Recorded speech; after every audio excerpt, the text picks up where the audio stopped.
The scream of a police siren ripped through the London air, a prelude to the grim theatre about to unfold. A Rover P6, all gleaming white menace, screeched to a halt outside a council house that looked like it had lost a fight with time and grime. The car was a ghost, unmarked, anonymous, save for the predatory spotlights clamped to its grille and the blue flashes clinging to its roof like parasitic ticks.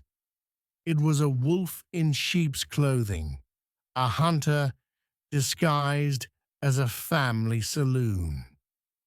The street itself was a dead end, choked by neglect and shadowed by the hulking silhouette of a factory. The factory coughed out plumes of thick black smoke that stained the sky, a monument to industry's indifference to the lungs of the city. The air hung thick with the stench of burnt oil and broken promises. From the passenger side of the Rover, a figure emerged, a tall, imposing man carved from sharp angles and relentless purpose. His hair was a slick, black curtain, framing a face that looked like it had seen too much and felt too little. He slammed the car door with a violence that echoed in the desolate street, leaving the driver a silent sentinel behind the wheel. The man's clothes were unremarkable, a light grey coat that blended into the urban decay, a white shirt starched and unforgiving, a dark tie knotted tight against his throat. But there was nothing unremarkable about the way he carried himself. He moved with a focused intensity, a predator stalking its prey. His eyes, dark and unwavering, scanned the surroundings, missing nothing.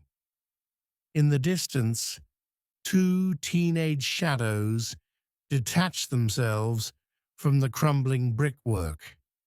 They were street kids, all sharp eyes and nervous energy, their faces etched with the cynicism of those who had learned to survive on scraps and shadows.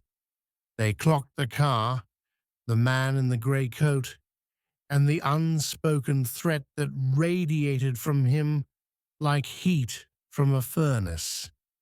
They knew the score. This wasn't a social call. This was something else, something darker. The man ignored them, his attention already fixed on the council house. It was a nondescript building, identical to the others that lined the street. But tonight, it was the epicenter of something significant. He walked towards it with a deliberate stride, his footsteps echoing on the cracked pavement. Each step was a promise, a threat, a countdown to a confrontation. The air crackled with unspoken tension. The factory continued to belch its black poison into the sky, a fitting backdrop to the scene unfolding below. The street kids watched, their faces impassive, their eyes betraying a mixture of fear and morbid curiosity.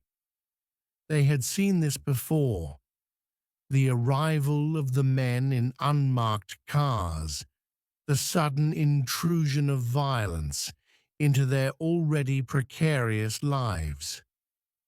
The man reached the council house and paused, his hand hovering over the doorbell.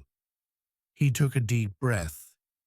the air thick with the taste of smoke and impending doom.